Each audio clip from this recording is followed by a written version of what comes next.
السادة العظماء الجالسين على عرش مصر، هل وصل لمسامعكم كده ان الشعب المصري بقى بيدور دلوقتي في حاجة بتتباع اللي هي الفراخ الميتة بقى بتتباع ب 30 جنيه؟ هل نما لأفكاركم أو وصل لودنكم إن الناس بتاكل البيض الملقح؟ هل نما لفكركم إن الناس حتى ما عادش بعضها كتير جدا ما عادش قادر يشتري حتى رجلين الفراخ؟ الوضع ده هيستمر لإمتى؟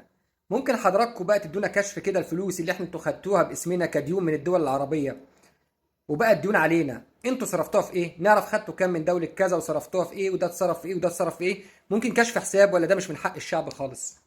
نفسي افهم بجد معايا، ونفسي افهم لحد امتى الوضع ده هيستمر وانهيار الجنيه قدام الدولار هيستمر.